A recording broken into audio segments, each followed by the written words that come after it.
Go on, take a moment, hit that like button, and let me know where you're watching or listening from today. It's a dark, cold morning wherever you are, but you're about to step into one that's far worse. The year is 1888, the heart of industrial London, and poverty's icy grip is tightening its relentless hold. You jolt awake to the brutal, clanging insistence of a bell, a sound that rips through the thin, grey dawn like a jagged tear. Your nose is immediately assaulted by the medicinal tang of carbolic soap, sharp and acrid, clinging to the damp, heavy air. It mingles unpleasantly with the unwashed scent of too many bodies packed too close, a lingering odor of stale sweat, unwashed rags, and sheer desperation. You taste it almost, a bitter film coating your tongue and your head throbs, a dull, insistent ache behind your eyes that has become a constant, unwelcome companion these days. You're lying on a straw mattress, thin as a shroud, the brittle stalks poking through the coarse sacking and digging relentlessly into your protesting back. A single, thin woolen blanket scratchy against your skin and smelling faintly of mildew and neglect offers scant comfort against the biting chill that seeps relentlessly into your bones from the unforgiving stone floor beneath. Every muscle protests as you attempt to shift, a symphony of minor complaints from overworked, underfed limbs. Around you, the vast, echoing dormitory slowly stirs to life. You hear the rustle of other meager coverings, the creak of old bones, the choked, desperate cough of a child somewhere in the oppressive gloom, quickly stifled lest it draw unwanted attention. No one speaks a word, there's no need. Each sound is a shared misery, a silent testament to another bleak day dawning in this unforgiving place. Your stomach growls, a hollow, persistent rumble that has become a primal, insistent part of you, a second, unwelcome heartbeat beneath your ribs. You push yourself upright, your hands automatically finding the cold, rough fabric of your threadbare, patched workhouse uniform. The grey light filtering reluctantly through the high, barred windows reveals rows upon rows of identical beds, each occupied by a silent, shadowy figure slowly pulling themselves from their fitful, restless sleep.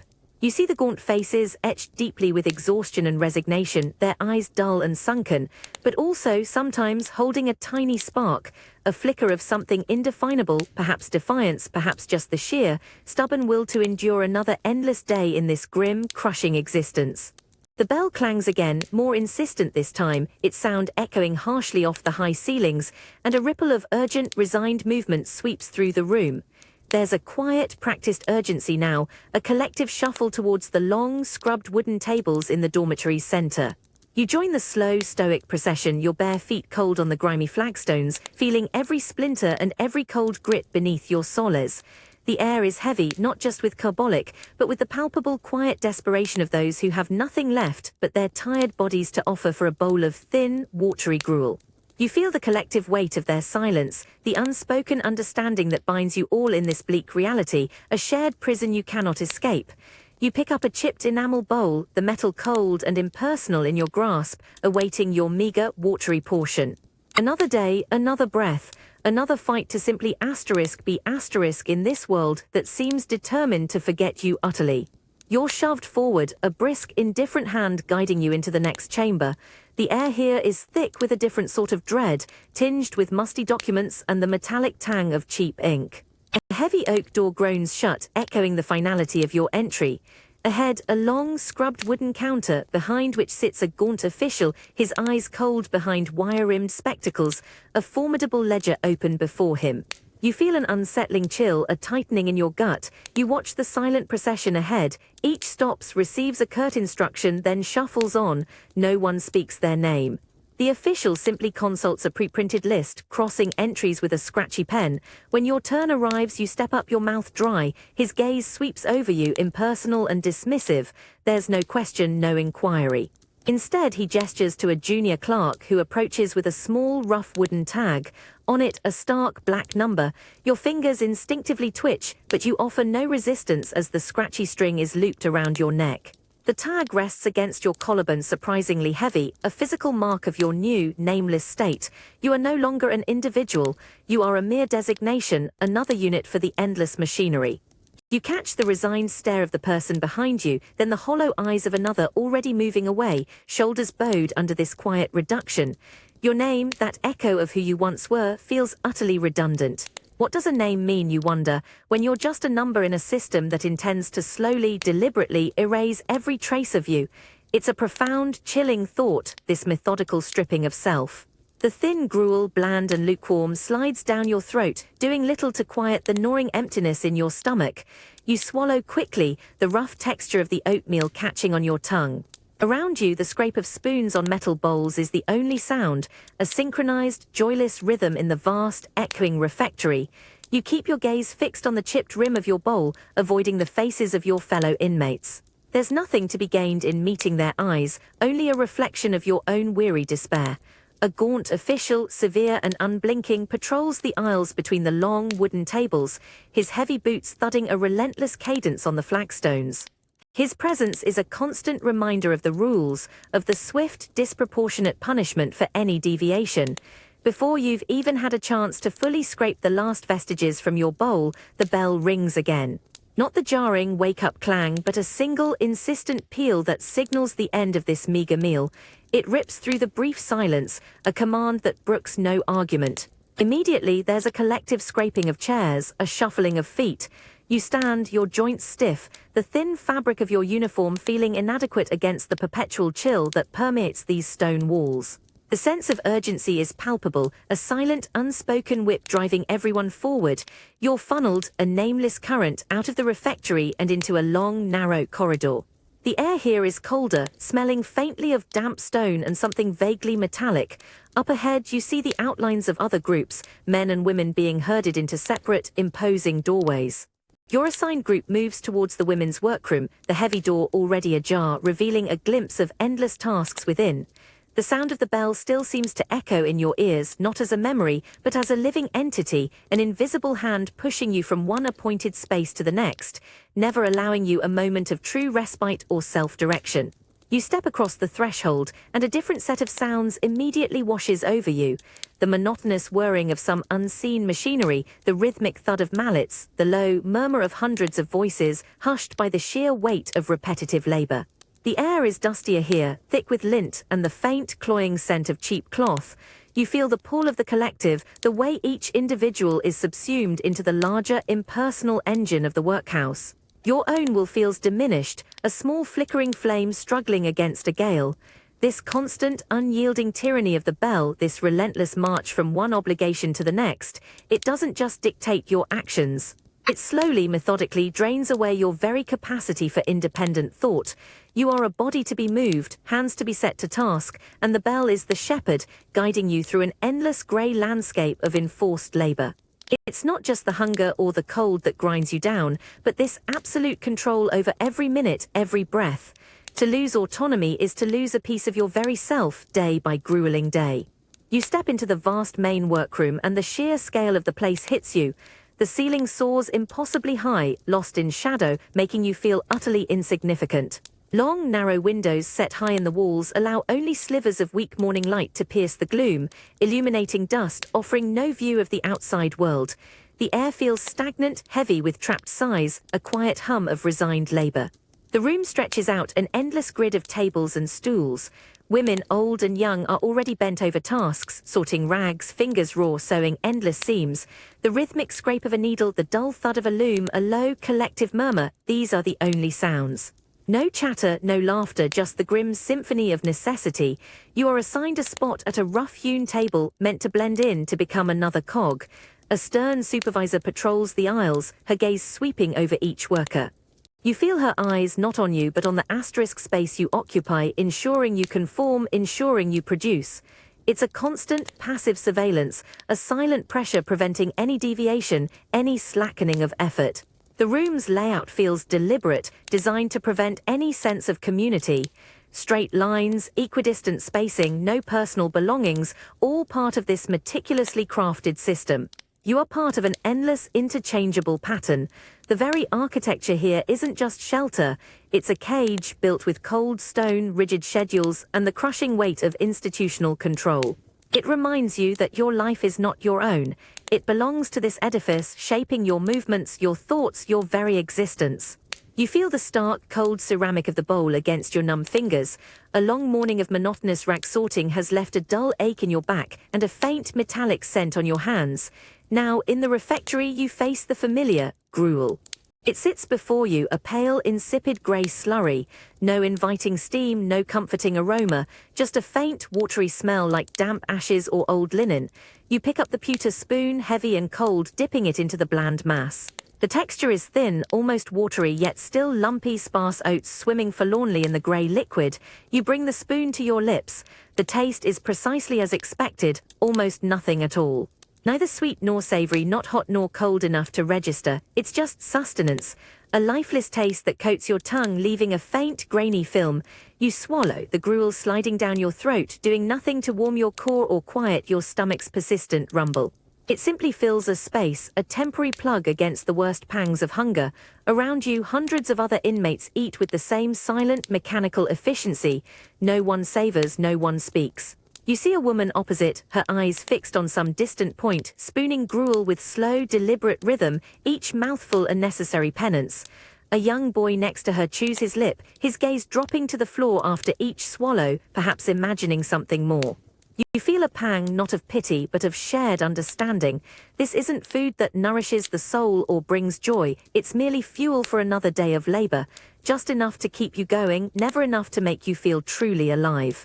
This lifeless gruel, it's a constant, tasteless reminder of your place, of what you are allowed and what you are denied. You feel it, a small, hard lump in your palm, a crust of bread. It's dry, almost brittle, and smells faintly of old flour, a scent infinitely more appealing than the pervasive carbolic soap. Unlike the watery gruel, this is solid, tangible, a rare comfort. You don't receive bread often in this place, and each piece feels like a small, unexpected victory. Your fingers close around its rough surface, a sense of quiet possessiveness rising within you. Around you, the refectory is a hive of hushed activity, but your gaze snags on a young woman nearby. Her eyes, usually dull with resignation, now hold a fierce, guarded intensity as she carefully breaks off a tiny shard from her own crust, tucking it away. Not eaten immediately, but saved. A gesture that speaks volumes about its scarcity, its profound value beyond mere sustenance. You understand this instinct. Your own stomach still rumbles, yet a stronger impulse compels you to conserve this small gift. This isn't just food, it's a miniature treasure. It holds the promise of a moment's relief when hunger becomes unbearable, a tiny bulwark against the relentless grind. You slip it into the pocket of your uniform, feeling its solid presence against your hip. This crust, hard and humble as it is, acts as a different kind of currency here. It's a silent marker of resilience, a small, secret power in a place where all agency is stripped away. It's a direct, visceral link to your own capacity for survival, a stubborn refusal to be entirely consumed by the emptiness. The stench hits you first, a thick, pervasive aroma of tar and rot, damp and clinging, that immediately coats the back of your throat. You're pushed into the oakum shed, a low-ceilinged, poorly lit space where the air itself seems heavy with this oppressive smell. Around you, dozens of figures, mostly women and children, hunch over their work, their movements sluggish, repetitive. You're handed a tangled black mass, old ship's ropes stiff with tar and salt water, salvaged from some forgotten vessel.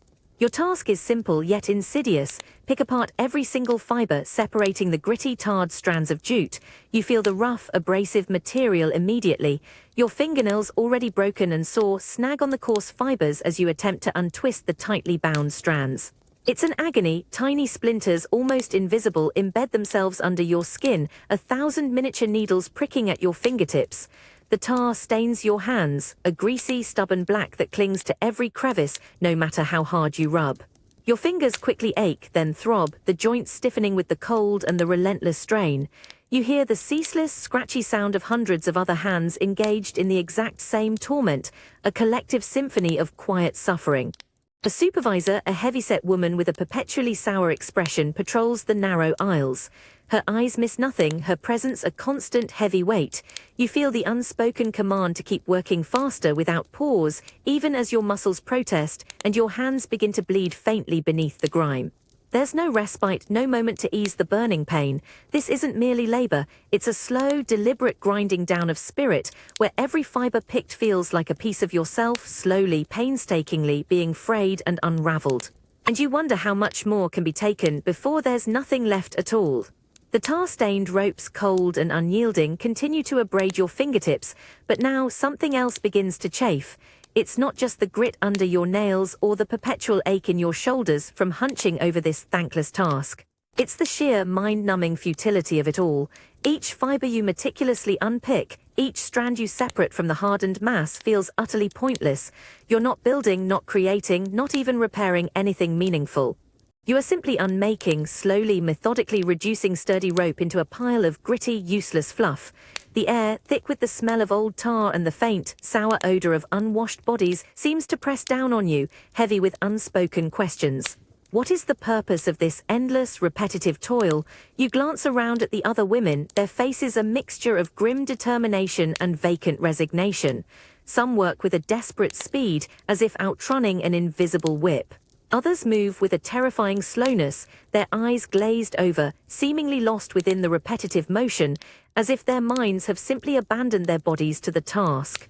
You catch the eye of an older woman, her knuckles raw and bleeding, and see a flicker of shared, wordless understanding. This isn't work designed for productive output, but for punishment. It's designed to break you, to strip away your will, to teach you that your time, your strength, your very essence are worthless commodities to be expended on nothing. The constant, low murmur of hundreds of hands tearing at hundreds of ropes forms a dull, oppressive drone. It's a sound that slowly erodes your thoughts, leaving only the rhythm of the work itself. You try to remember a time when your labor held meaning, when a task completed brought a sense of satisfaction, however small. Here there is only the endless continuation, the knowledge that tomorrow will bring another pile of ropes, another day of chipping away at an impossible mountain. You feel the supervisor's shadow fall over you, a silent, disapproving presence. You don't need to look up to know her cold, assessing gaze is fixed on your hands, calculating your speed, ensuring no moment is wasted in contemplation, or God forbid, rest. It's a subtle but relentless pressure, a reminder that even your thoughts are subject to scrutiny, that your body is merely a tool to be driven until it can no longer function. The system here isn't just about keeping you alive. It's about keeping you subservient, demonstrating with every splinter, every ache, that you exist solely to serve its relentless, unfeeling purpose. And that purpose feels less about making anything, and more about unmaking you. You feel a sharp shove from behind, urging you along a narrow, echoing corridor. The sound changes here, becoming a chaotic murmur of different voices, yet distinctly separated. You hear the gruffer tones of men on one side, the higher-pitched voices of women and children on the other, each sound muffled, as if filtered through heavy stone. A tall, formidable wall rises between you, rough-hewn and unyielding, effectively cutting off any direct sight or interaction. You're being moved, a part of the daily shuffle from workroom to dining hall, or perhaps back to the dormitories. The cold stone of the wall brushes your shoulder as you walk, a constant physical reminder of the rigid divisions that govern every minute of your existence here. You instinctively crane your neck, attempting to catch a glimpse, a single fleeting image of who might be beyond that impenetrable barrier, but there is only the grey, unadorned stone, relentlessly blocking any view. Sometimes a gap in the routine, a momentarily open door, allows a flash of movement, a silhouette. You might glimpse a small child, quickly pulled away by a stern hand, or an older man, his head bowed, shuffling in the opposite direction. These fleeting moments are like distant echoes of a life you once knew, a life where families ate together, spoke freely, shared their days. Here, even the most basic human connections are severed meticulously by design. The system ensures that no two people grow too close, no subversive comfort can blossom into defiance. You walk on, a part of the silent, anonymous current, feeling the chill of the air and the heavier chill of isolation settling deep within your chest. It's not just bricks and mortar that separate you from others, it's an invisible wall constructed of rules and regulations designed to break the spirit through sheer, systematic loneliness. This segregation isn't just about order. It's about control, a constant, low-level ache of separation that reminds you of everything you've lost. And you realize that in this place, even hope is a dangerous connection that must be meticulously walled off. You feel the bitter bite of the wind as you're marshaled into the exercise yard. It's a vast, desolate space, enclosed by towering, grey brick walls that seem to scrape against the bruised sky. The ground beneath your worn boots is a patchwork of churned mud and sharp, frozen gravel, each step a small, jarring impact that resonates up your tired legs. The air hangs heavy with the familiar, inescapable odor of stale damp and the faint, chemical tang of carbolic that clings to everything in this place. A weak, watery sun struggles to break through the perpetual overcast, casting long, distorted shadows of the high walls, like prison bars across the yard. You are part of the women's cohort, confined to your half of the yard, separated from the men by an unyielding, high stone wall that rises like an insurmountable cliff face. It's not just a physical barrier. It's a constant, stark reminder of the rigid segregation that governs every facet of your life here.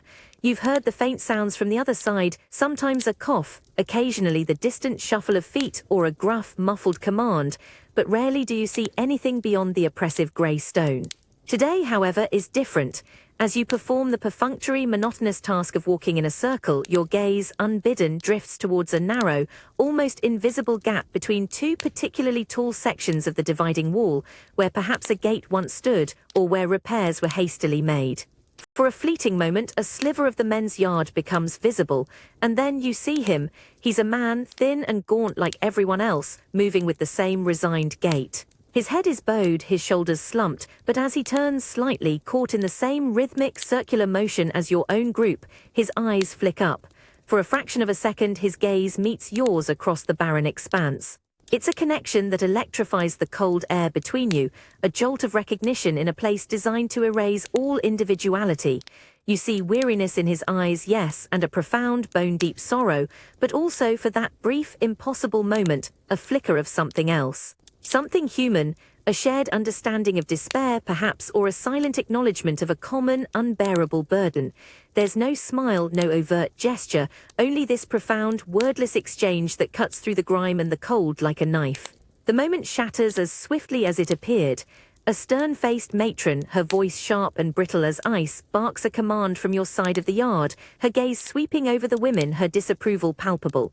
Your head snaps back, your heart thudding a frantic rhythm against your ribs, a sudden acute fear blossoming in your chest. You look down at the muddy ground, the vision of his eyes still burned behind yours, a secret warmth in the cold emptiness. You quicken your pace, falling back into the anonymous, trudging circle, your movements as automatic and lifeless as the others. But the echo of that stolen glance lingers, a forbidden whisper of connection in a place that thrives on isolation. It's a fragile thing, easily crushed, yet for a precious moment, it served as a powerful, unexpected testament to the stubborn, enduring spark of humanity that even these unforgiving walls and endless days of suffering cannot entirely extinguish. You carry it now, a small, dangerous ember in the vast, cold darkness of your existence here. The cold isn't just in the air, it's a physical weight pressing down on you. It seeps through the threadbare wool of your single blanket, through the thin sacking of the straw mattress, and straight into your bones. You shiver, a deep, uncontrollable tremor that starts in your core and rattles through your entire body, making your teeth clench together. Each breath you exhale blooms into a visible cloud, a ghostly white plume that hangs in the frigid dormitory air for a moment before dissipating into the oppressive gloom. Your fingers are numb, stiff claws curled tightly against your chest in a vain attempt to conserve what little body heat you possess. You can't quite feel your toes, only a dull ache where they should be, a distant, unpleasant awareness that they exist. Sleep has been a fractured, restless thing, punctuated by shivers and the dull throb of a perpetual chill that never truly leaves you.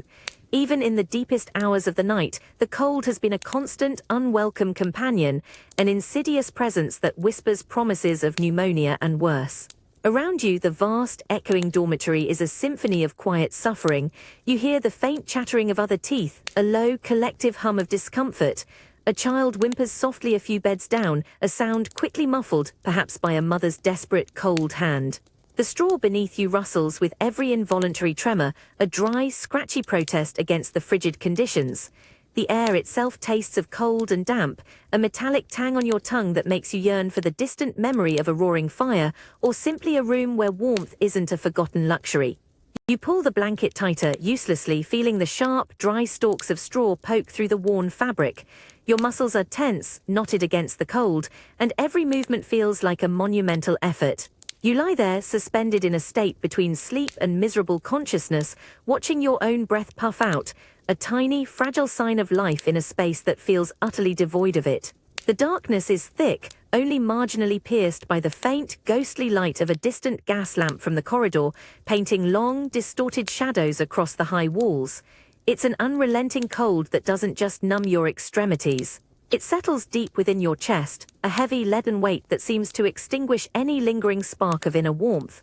You realize that warmth isn't just a comfort, it's a necessary component of feeling alive, and in this place that essential sensation is systematically drained from you, leaving only the stark, brittle reality of an existence endured rather than lived.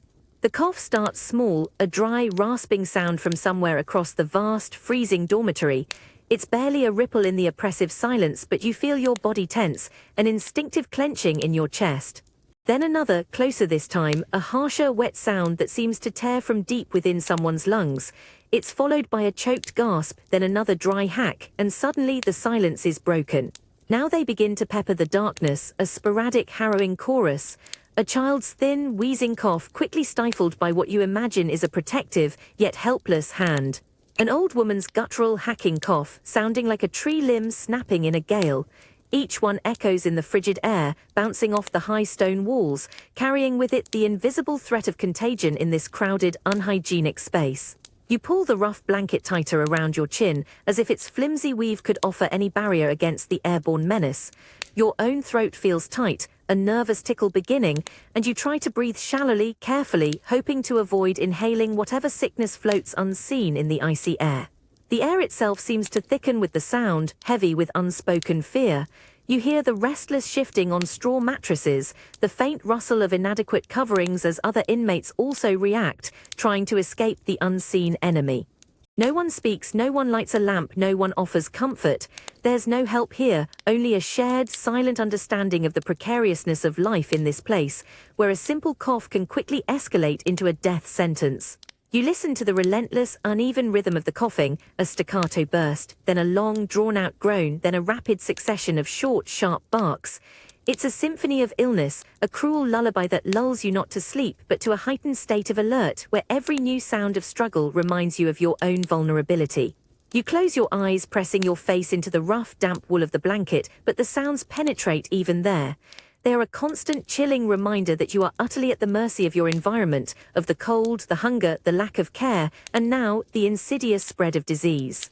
In the darkness, surrounded by the fragile breaths of hundreds, each cough isn't just a sound.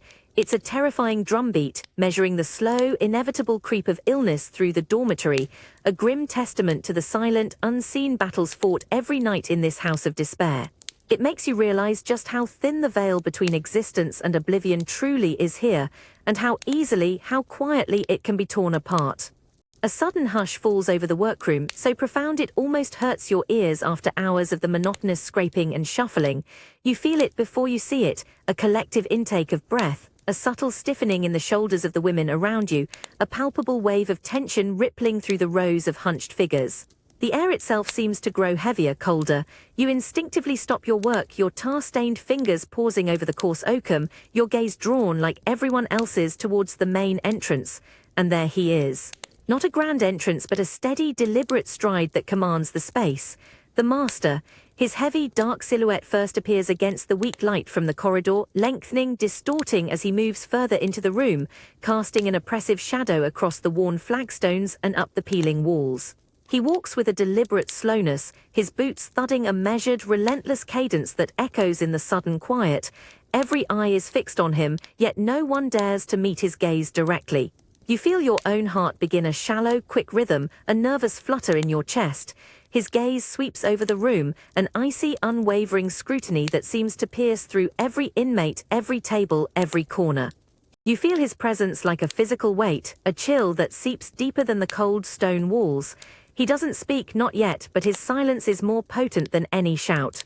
It's a silence that demands absolute submission, an unspoken command that your labor must continue unbroken, unimpeded. You see a young woman near you, her head bowed even lower, her hands working with a renewed, desperate speed, almost frantic, as if trying to disappear into the blur of motion. Another, older, simply closes her eyes for a fleeting second before forcing them open, resuming her task with grim resignation. His shadow, a long, dark spear, falls across your own work table for a brief, terrifying moment. You feel a prickle of sweat on your brow despite the chill. You force your hands to move to keep picking at the intractable ropes, your fingers clumsy with nerves. You avoid looking up, not daring to draw his attention, just one more anonymous drone in the vast, grey hive. The fear is a tangible thing, a shared currency of dread exchanged silently between every inmate, every pair of desperate eyes. You hear him pass, his footsteps moving away, the weight of his presence slowly receding, and a collective, almost imperceptible sigh seems to ripple through the room. The work recommences, but now with an added urgency, a silent acknowledgement of the power that stalks these halls.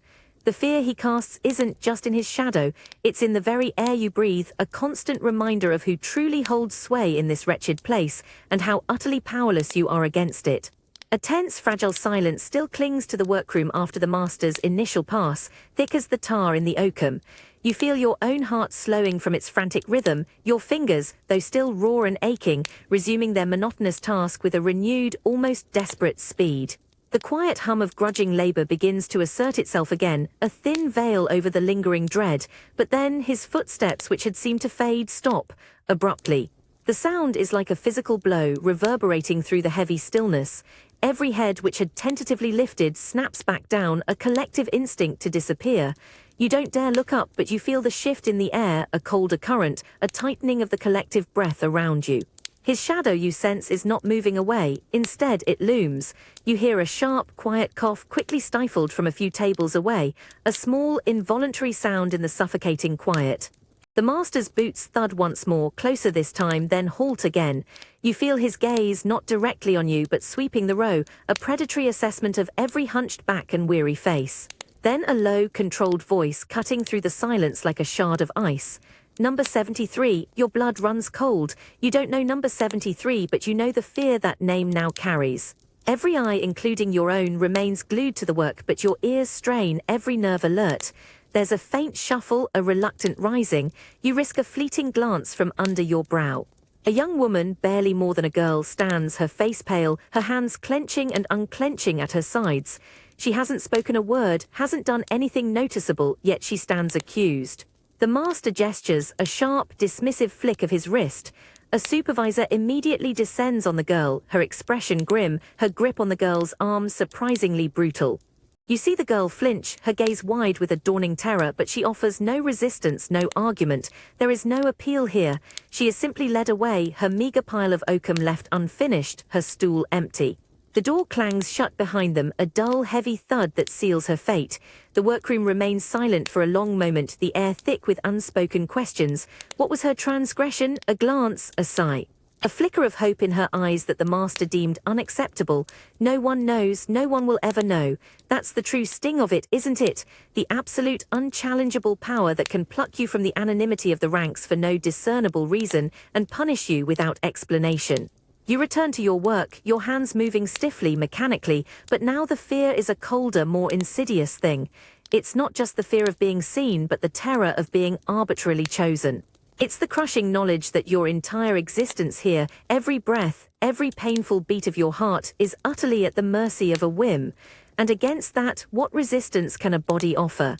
The moment you step through the heavy wooden door into the infirmary, a unique, oppressive smell hits you. It's a sickeningly sweet aroma, a cloying blend of cheap disinfectant trying desperately to mask the deeper, pervasive scent of illness, of stale bodily fluids, and a faint, metallic tang of unwashed wounds.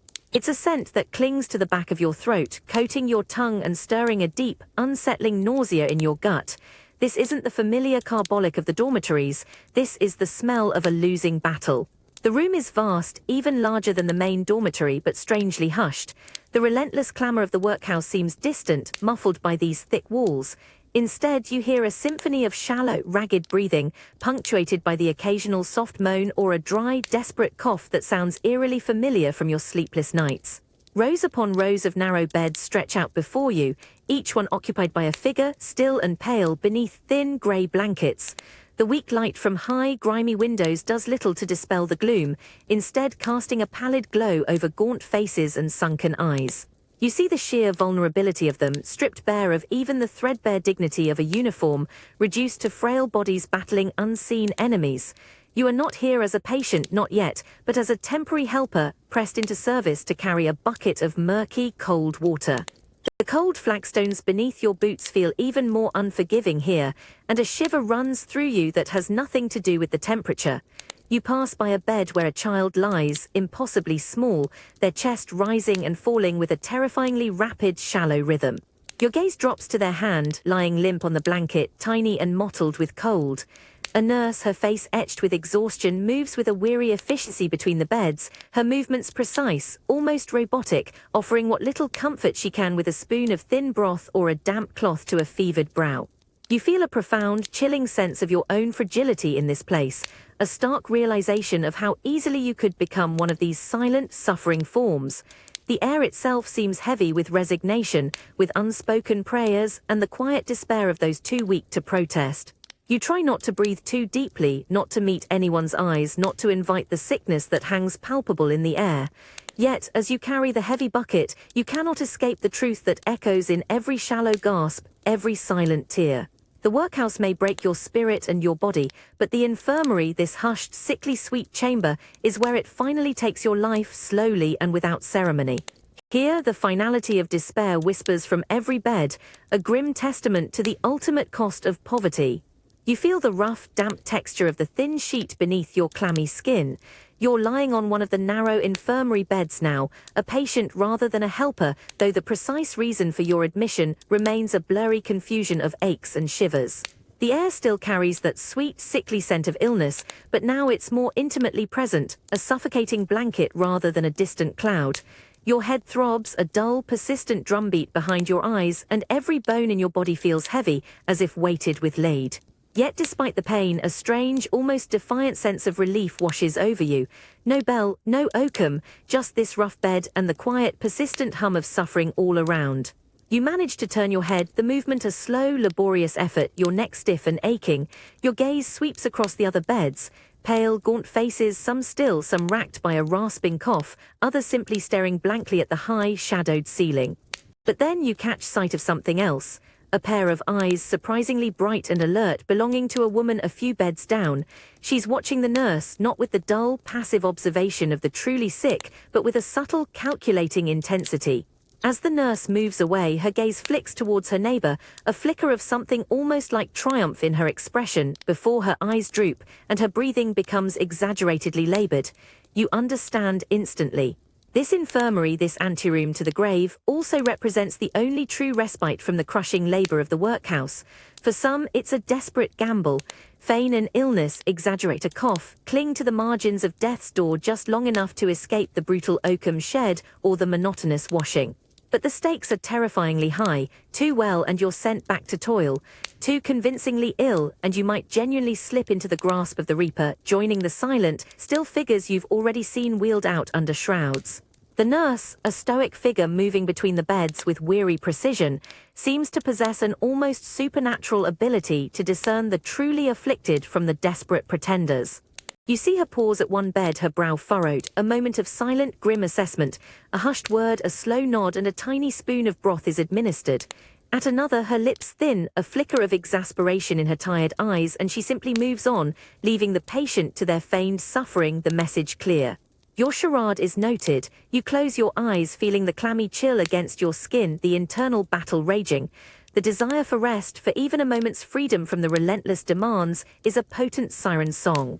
But the omnipresent scent of decay, the shallow, ragged breaths around you are a stark warning.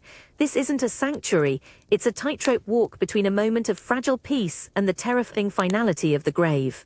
You're forced to weigh the agony of labor against the insidious grip of sickness, and in this place, even that choice feels like a privilege, a desperate final gamble for control over your own vanishing life. The last gas lamp sputters, then dies, plunging the dormitory into a profound, suffocating darkness. You feel the instant drop in temperature, the cold settling deeper, but it's the quiet that truly presses in, heavy and watchful. You lie rigid on your straw mattress, every muscle aching from the day's endless toil, your ears straining against the absolute stillness. For long minutes, nothing but the soft rustle of straw as a body shifts somewhere, the muted creak of old wood, the dull throb of your own pulse in your ears. Then it comes, a sound so faint it could almost be a trick of your exhausted mind. A low murmur, a breathy puff of air barely above the sound of your own heart. It originates from a few beds down, a fleeting whisper that seems to slide under the very blanket of silence. You strain your ears, every nerve alert, trying to discern meaning from the hushed, almost inaudible tones. Another follows, a barely perceptible response, like two phantom moths brushing against each other in the profound gloom. It's an illicit conversation, a tiny, dangerous act of defiance against the enforced silence, against the constant, unseen surveillance that even the dark doesn't quite dispel. You feel a prickle of nervous anticipation, a jolt of raw curiosity in your chest. What fragile secrets are being exchanged? What truths, what desperate hopes, what fears are too dangerous to utter in the stark, revealing light of day? You hear the softest scrape of a foot on the cold flagstones, a subtle shifting that confirms others are listening too, silently absorbing these fragments of forbidden exchange, each one a precious commodity. You realize that in this oppressive quiet, these whispers are not just sounds. They are a lifeline, a fragile thread of connection that binds the desperate, an invisible network of shared reality. They are a dangerous, beautiful rebellion, a reminder that even in the deepest despair, humanity finds a way to speak, to share, to hold onto a whisper of what it means to be alive, even when everything else conspires to silence it. The bell screams through the dormitory, a raw metal shriek that rips through your fragile sleep. You jolt upright, the familiar aches already protesting, the pervasive scent of carbolic and damp clinging to your nostrils. The usual morning scramble begins around you, the rustle of straw, the muffled grunts, but something is different. A gap, a space where there shouldn't be one. You squint through the grey, pre-dawn gloom, your gaze drawn to the bed next to where a young woman usually sleeps. It's empty, not just unoccupied but stripped bare. The thin mattress gone, the straw no longer a tangled mess, the space pristine, almost sterile as if no one had ever been there. A tremor runs through you, cold and sharp. Her quiet coughs, her nervous fidgeting, her small defensive posture at mealtimes, all erased. The other women around you stir, their eyes, dulled by exhaustion, seem to slide over the empty spot, but you catch a brief, knowing glance from an older woman across the aisle. Her lips are a thin, grim line, no words are exchanged, none are needed. The absence itself is a presence heavy and chilling. A matron, grim-faced and brisk, strides through the dormitory, her gaze sweeping past the empty bed without a flicker of acknowledgement. It's as if the young woman, number 73, never existed, never occupied this space. The efficiency of the erasure is terrifying. You feel a knot tighten in your stomach, a cold certainty she didn't escape. No one escapes these walls easily. Her silence last night, the unusual lack of any cough from her corner, now takes on a new, sinister meaning. The bell clangs again, insistent, ordering you to rise, to join the living, to forget the vanished. But you can't. You step over the cold flagstones, past the vacant space, feeling the distinct imprint of her absence, a chilling hole in the fabric of this suffocating existence. The workhouse doesn't just take your name. It can take your very being, and then meticulously wipe away any trace you ever were. And the unspoken crime is that no one will ever truly ask why. You're pushed through another door, and this time the sensation is immediate, overwhelming. It's a blast of scalding, wet heat that smacks you full in the face, stealing your breath and clinging to your lungs. The air is thick, so saturated with steam it's like breathing water. Visibility drops to mere feet, everything around you blurred into indistinct, shifting shapes, phantom figures moving through a suffocating white fog. The smell is potent. An acrid blend of cheap lye soap, stale boiling linen, and the heavy metallic tang of unwashed bodies. It makes your eyes sting and the back of your throat burn. A low, ceaseless roar fills the space, a symphony of industrial misery. The rhythmic hiss of escaping steam, the violent gush of water, the heavy thud of scrubbing brushes, and the metallic clang of some unseen machinery. It's a deafening cacophony that swallows all other sounds, making conversation impossible, even if it were permitted. You're immediately directed to a giant wooden tub, larger than any coffin, filled to the brim with grey, churning water. Floating within it are huge bundles of workhouse linen, stained and fouled, already releasing their own pungent, unpleasant odour into the already noxious atmosphere. You plunge your hands into the water and the heat is instant, almost unbearable. It's not merely hot, it's aggressively scalding and your fingers recoil instinctively, a sharp, searing pain shooting up your arms. But there's no time for hesitation.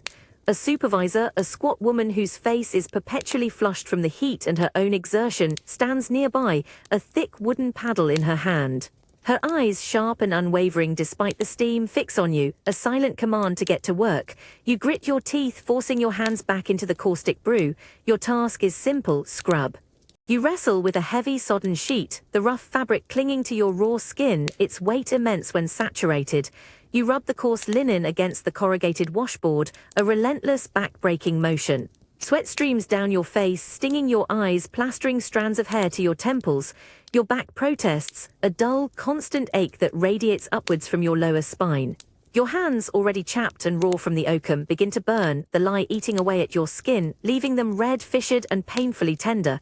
You glance at the other women, blurry figures through the steam, their faces slick with sweat, their movements as automatic and unthinking as your own. Their hands are indistinguishable from yours, swollen and scarlet, a testament to the brutal, relentless work.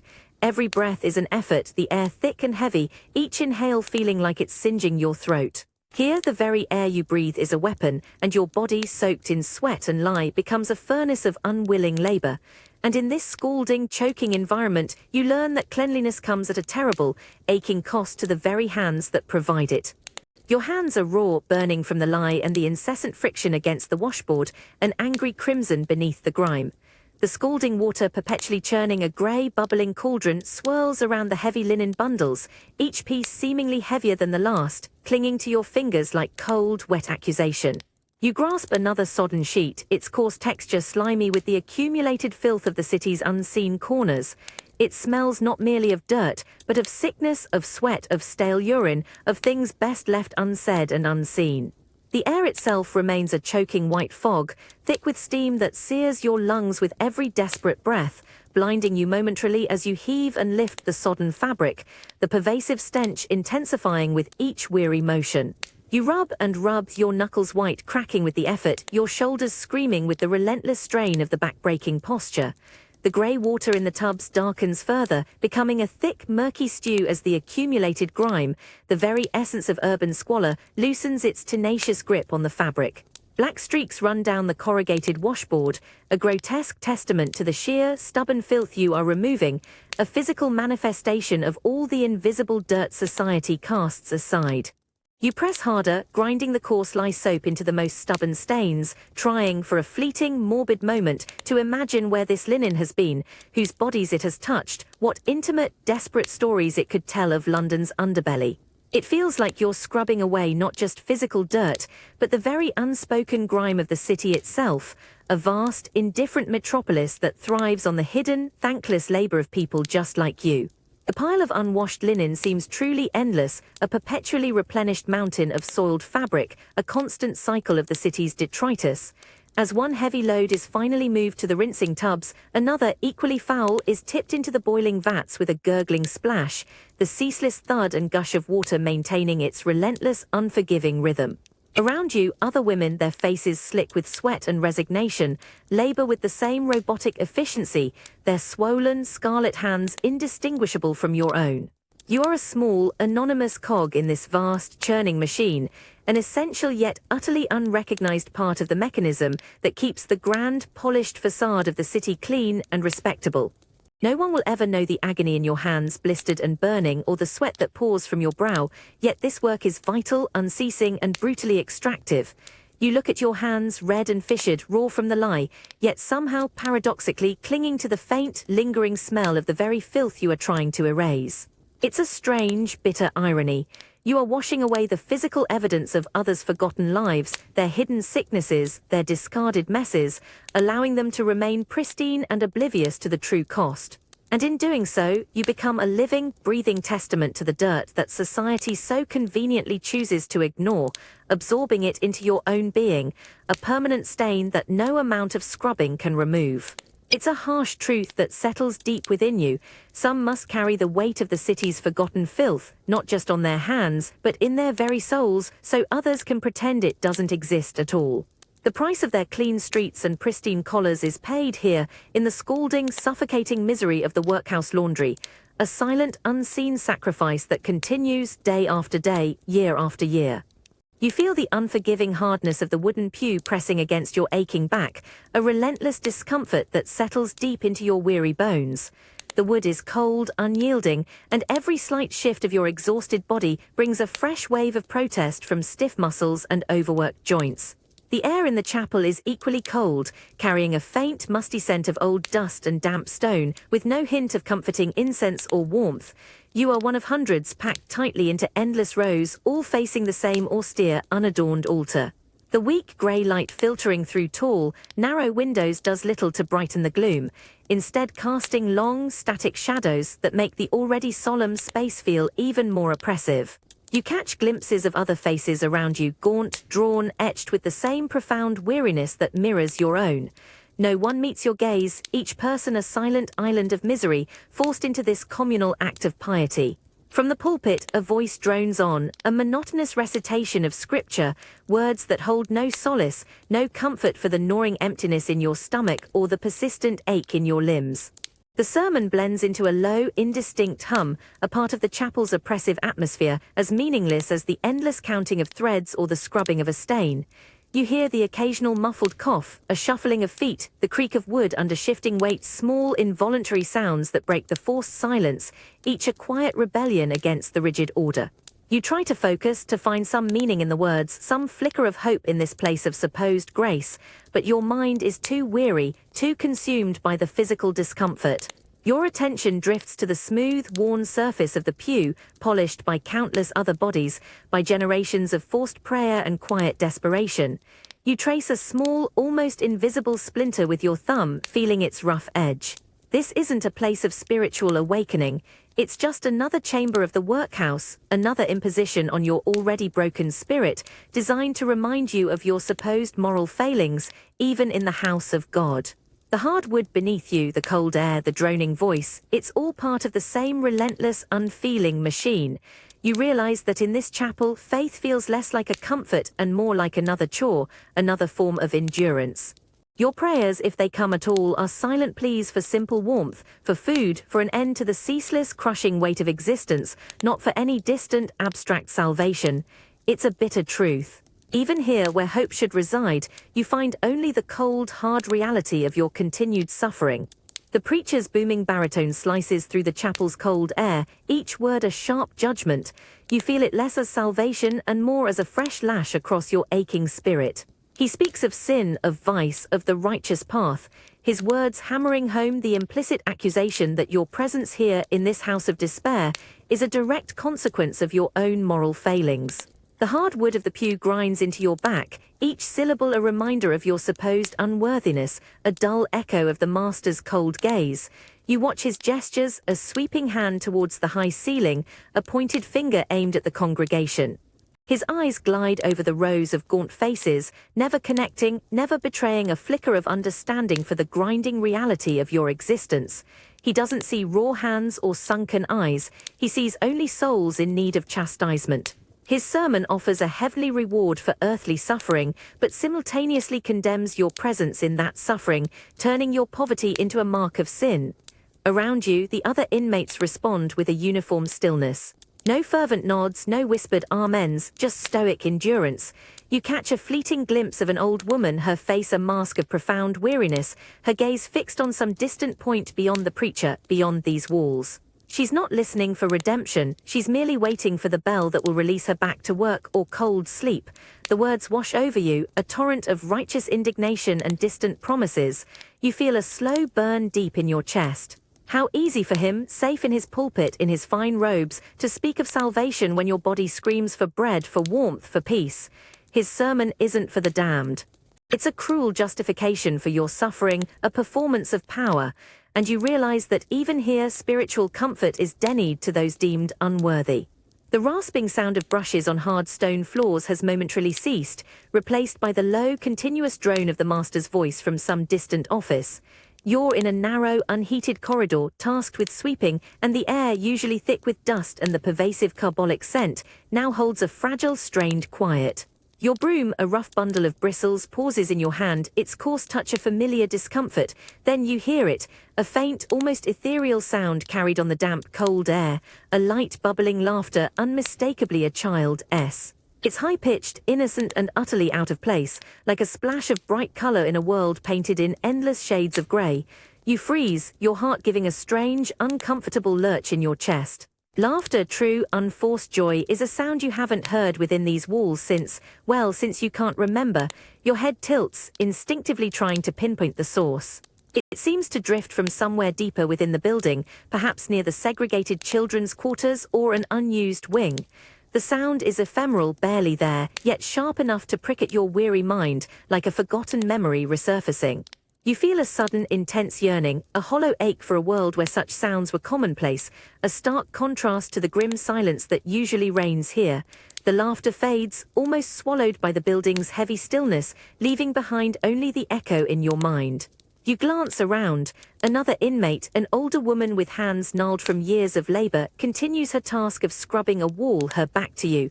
She shows no sign of having heard it, her movements as methodical and lifeless as ever.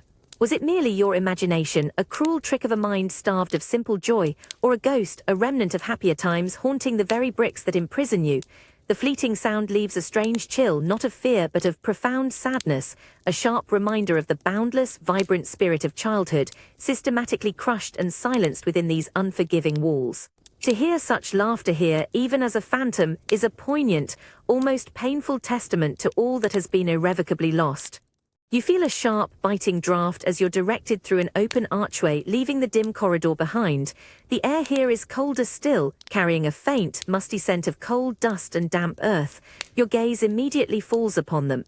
Children, dozens of small, hunched figures moving with a chilling, preternatural seriousness, their faces smudged with soot and dust, their tiny hands red and chapped. You watch as a boy, no older than 7, struggles to heft a small bucket of coal. The bucket seems immense in his diminutive grip, his small frame trembling with the effort. He stumbles slightly, recovering his balance with a quick, jerky motion, his breath coming in shallow, ragged gasps that are almost swallowed by the vast, echoing space. His eyes, usually bright at that age, are dull, clouded with a weariness that has no business being there. Another child, a girl barely taller than the coarse scrubbing brush she wields, pushes it across the stone floor, the sound of bristles scraping against cold flagstones, a relentless, monotonous rhythm. Her small shoulders are perpetually hunched, her movements slow and deliberate, each stroke a visible act of effort against the stubborn grime. You pass closer, feeling the urge to offer some impossible comfort, but you know better. No interaction is permitted. Their supervisor, a stern, unsmiling woman, patrols with an unwavering gaze, her presence an invisible heavy chain. You catch the fleeting look of another boy, perhaps 9 or 10, as he carefully sorts through a pile of what appears to be discarded iron scraps. His fingers, thin and nimble, move with an almost mechanical precision, yet you see the tiny cuts and abrasions that mark his hands, a silent testament to the sharp, unforgiving nature of his task. The air itself seems to vibrate with their quiet, forced industry. There's no chatter, no games, none of the boisterous energy that defines childhood. Only the dull thud of heavy items being moved, the scrape of brushes, the occasional, almost imperceptible sigh of profound exhaustion. You feel a cold, hard knot of despair tighten in your chest, a chilling ache for the innocence stolen, for the futures already crushed beneath the weight of relentless, inappropriate labor. These are not children. They are simply small, expendable hands, pressed into the service of an indifferent system, their youth sacrificed day by grueling day on the altar of mere survival. And you realize that in this place, even the laughter of a ghost is a more joyful sound than the silence of these living, laboring children. You feel the chill of the rough stone wall against your back, but your gaze is fixed on the window. It's high, narrow, and utterly caked in grime, a thick, pervasive layer of soot and dried rain that paints the outside world in bleak, distorted shades. You're ostensibly sweeping this corridor, the rough broom held loosely in your hands, but your attention is held captive by the tantalizing, frustrating blur beyond the glass. You move closer, drawn by an unspoken curiosity. Your fingers, still raw from the oakum, instinctively reach out, touching the cold, rough surface of the pane. A faint, earthy scent, perhaps of distant rain on pavement or soot-laden air, seems to cling to the cold glass, a phantom whisper of the world beyond these walls. You press your face closer, trying to discern shapes, colors, anything concrete from the smeared panorama. Tall, indistinct buildings rise in the distance, their outlines hazy, smudged as if painted by a careless hand. You catch a flash of darker grey, perhaps a rooftop, then a lighter streak, possibly a patch of sky, but the heavy film of dirt renders it all abstract, unknowable. A faint, muffled rumble reaches your ears, the distant, ceaseless throb of London's traffic, the clatter of hooves on cobblestones, the indistinct shouts of street hawkers. It's a ghost of sound, filtered and muted, yet it sparks a painful longing within you. You imagine the vibrancy, the sheer chaos of the outside, a stark contrast to the workhouse's suffocating, enforced silence. You see a fleeting, darker shadow pass across the glass, a bird perhaps, or a gust of wind carrying some detritus, a brief, tantalizing hint of movement in a world that continues, indifferent and unaware, just beyond your reach. No one else glances at the window.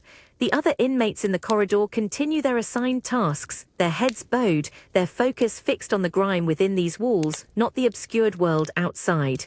They seem to have learned the futility of such longing, the additional ache it brings. You wonder if they simply choose not to see, or if the endless drudgery has dulled their very capacity for curiosity. You finally pull away, feeling a dull throb in your chest, a sense of renewed confinement even stronger than before. The grime on the window isn't just dirt, it's a symbolic barrier, a constant physical reminder that you are trapped, a prisoner of circumstance, with only tantalizing, blurred fragments of freedom visible through a lens of profound despair. And you realize that sometimes seeing nothing at all is a kinder fate than glimpsing what you can never truly touch. You feel a faint, almost imperceptible shift in the light filtering through the high window, a subtle change from the usual grimy dullness. Your fingers, still raw and stinging from the endless tasks, instinctively rise to the cold glass, seeking purchase. Instead of the uniform film of soot, you discover a small, irregular patch, perhaps where rain has briefly washed away some of the worst of the grime, or where countless desperate fingers before yours have unknowingly worn a spot clear. A tiny, imperfect window within a window. You press your face closer, your breath fogging the glass momentarily before it clears, and suddenly the outside world snaps into a sharper, crueler focus. It's a kaleidoscope of unexpected vibrancy. Below, a street, not the endless grey of the workhouse, but the dark, wet gleam of cobblestones under a fleeting shaft of sun, reflecting splashes of red from a passing omnibus. You see people, real people, moving with purpose. A woman, her silhouette defined by a fashionable bonnet, her skirt rustling as she hails a hansom cab. A man in a crisp, dark coat, a leather briefcase clutched in his hand, strides with a confident urgency that feels utterly alien to your own leaden pace.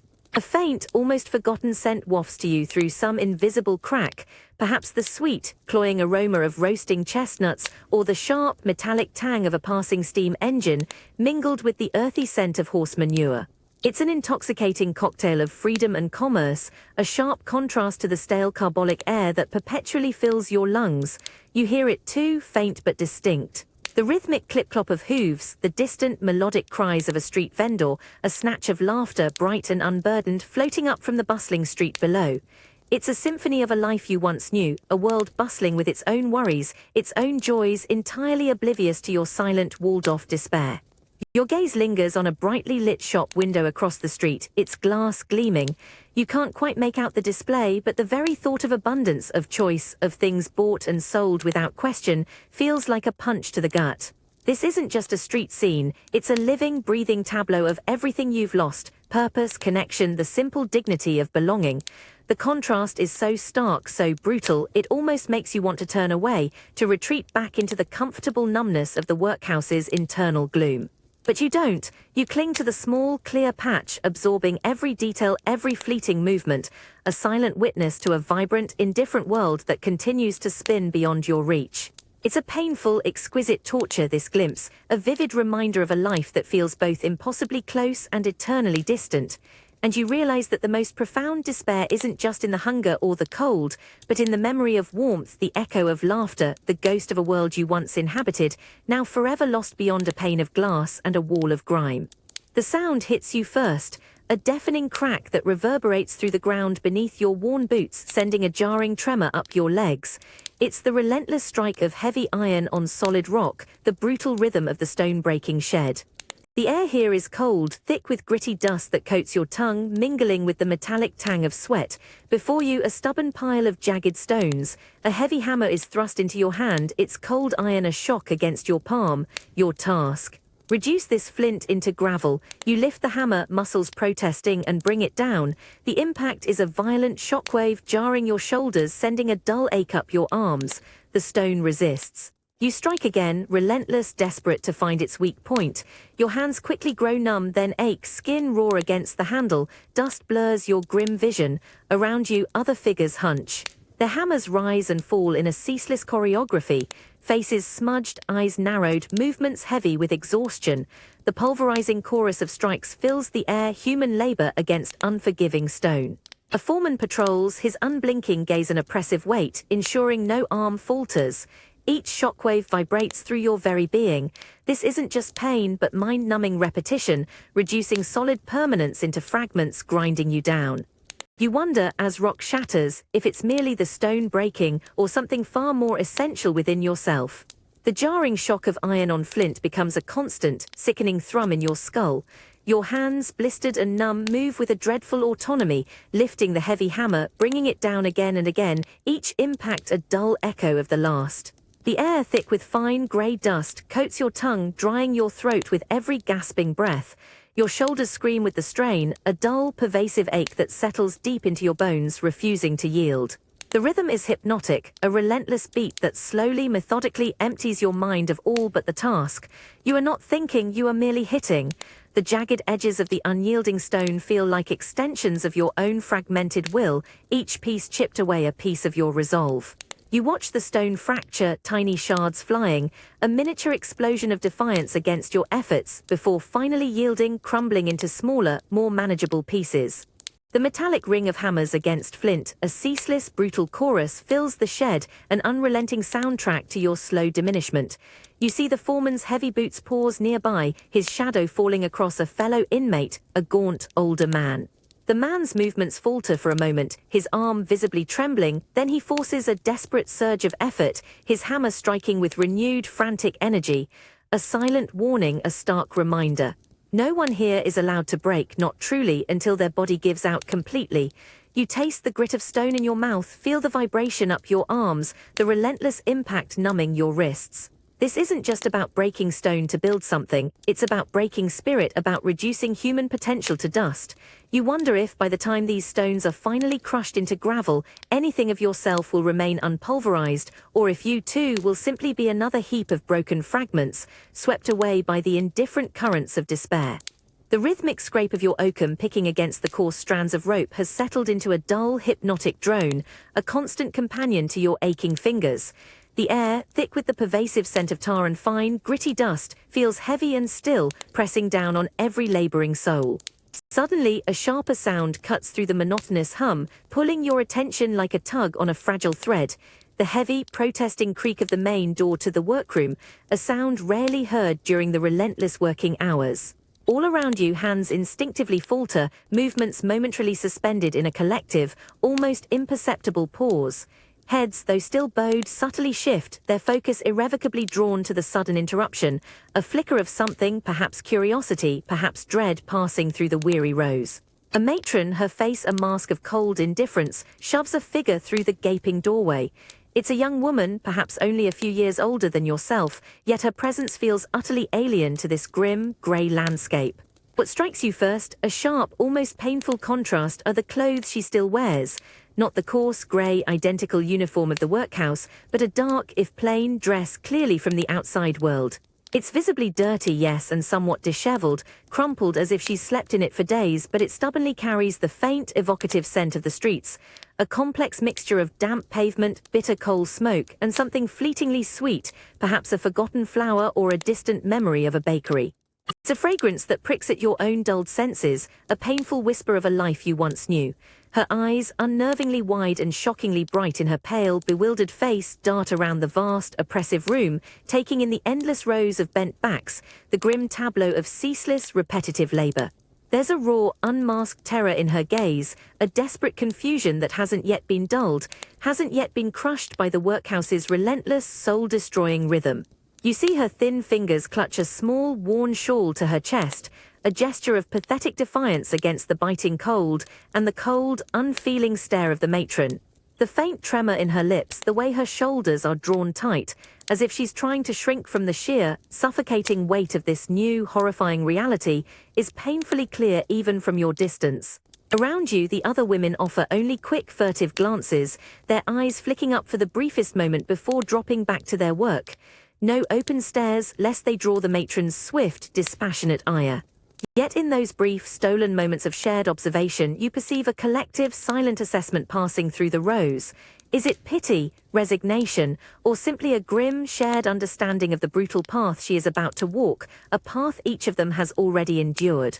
The matron barks a curt, unintelligible instruction, her voice as sharp and unyielding as flint, and the young woman is abruptly steered towards a vacant stool at a nearby table. A new, unprocessed pile of intractable oakum, black and tar-stained, already waits, a physical manifestation of her immediate, unforgiving future. She sits slowly, her movements stiff, almost hesitant, her head still held too high, as if a last, stubborn spark of pride resists the inevitable humiliation. But then, as she reaches for the ropes, her fingers, still clean and unmarked, hesitate, hovering above the grimy, tarred strands. A small, almost imperceptible shiver runs through her slight frame, and you watch with a deep internal ache as that initial spark of raw defiance in her eyes begins its slow, insidious dimming. It's replaced, even in that fleeting moment, by a dawning, crushing understanding of what truly lies ahead, a comprehension of the endless, inescapable grind that will now define her every waking hour.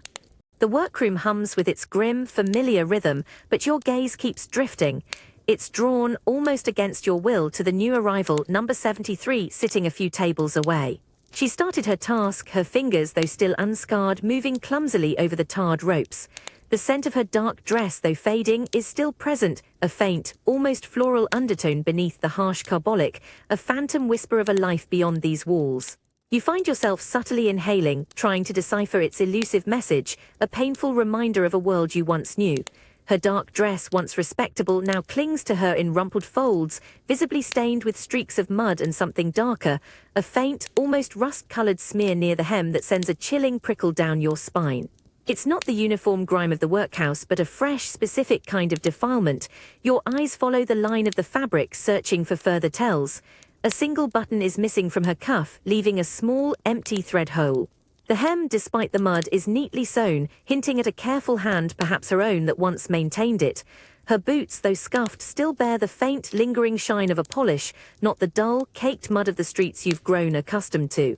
These are the small, accidental details that scream outsider louder than any protest. You notice her hands. Despite the initial clumsiness with the oakum, there's a delicate quality to them, the fingernails clean if now chipped, the skin not yet hardened by ceaseless toil. They don't have the permanent calluses of a laborer or the rough, reddened complexion of someone long exposed to the elements. These are hands that once knew a softer life, perhaps held a pen, or tended to finer fabrics than the coarse rags here. The contrast is stark, a jarring incongruity in this place of brutal uniformity, where every other hand is a testament to unrelenting hardship. A small tremor passes through her as she struggles with a particularly stubborn knot of rope. Her eyes, still wide and uncomprehending, flick nervously towards the matron, then back to her task. You see her take a deep, shaky breath, as if trying to steady herself, trying to absorb this new, horrifying reality. But her gaze holds no dull resignation yet, only a terrified, wide-eyed bewilderment, like a bird trapped in a cage it doesn't understand. The matron passes close by, her heavy footsteps a loud intrusion on your quiet observation, but she offers no glance towards the new arrival, her attention seemingly fixed on the overall output, not the individual's plight. You turn back to your own ropes, your fingers moving with renewed, almost angry efficiency. These tiny clues, the dress, the hands, the lingering scent, they paint a picture of someone whose world has only very recently, and very violently, been upended. She hasn't been born to this despair, hasn't gradually slid into it, she's been flung here abruptly, brutally. And the stain near her hem, that rust-coloured mark, sparks a cold, unsettling question in your mind. This isn't just another poor soul, this is a story unfinished, a mystery waiting to unravel in the grim, unforgiving depths of the workhouse. And the presence of such a mystery, a raw, unformed question mark, feels utterly out of place here, in a world that thrives on the dull, predictable rhythm of despair, forcing you to remember a life and a world where such things still matter. The sewing room hums with the relentless scrape of needles against coarse fabric. You're bent over grey linen, fingers prickling with each repetitive stab. The air, thick with cloth, dust and stale bodies, blurs your mind, focusing only on the next stitch. The new arrival, number 73, struggles nearby. Her movements are hesitant, unpracticed. You sense her quiet frustration. A stray spool of thread, nudged, rolls silently across the gritty floor, stopping near your feet. She bends to retrieve it, swift, clumsy. As she straightens, her hand brushes your arm, a light, unexpected contact against your coarse uniform. Barely a whisper of skin on wool, yet it jolts through you like an electric current. Your head snaps up, eyes wide, a silent gasp caught. Her gaze meets yours, an instant mutual shock. In her eyes you see not just apology but terror, a desperate fear of breaching workhouse rules against contact. You both freeze, hands suspended, bodies rigid. The matron's heavy footsteps patrol the aisle, her presence a silent threat. The moment stretches, taut and fragile, then she pulls her hand back as if burned, her pale face flushing. Your arm feels a phantom echo of warmth beneath the rough sleeve. Both drop heads, resuming stitching with frantic energy, a silent pact to deny the moment. But the echo lingers. That fleeting brush, that accidental, forbidden contact, carries a power beyond its brief existence. It's a stark reminder of human warmth, a visceral connection in a place designed to obliterate intimacy. Even the most innocent touch in this unforgiving world becomes a dangerous defiance, a fragile spark of humanity stubbornly refusing to be extinguished. The sewing room still hums with the monotonous scrape of needles and the dry rustle of coarse fabric, but for you the air feels charged, alive with the lingering memory of that forbidden touch. A subtle prickle still traces the skin on your arm, a phantom warmth that refuses to dissipate, a quiet echo of shared humanity in this place designed for isolation. You try to focus on your own stitches, the grey linen blurring before your eyes, but your gaze, almost against your will, keeps drifting towards the new arrival, number 73.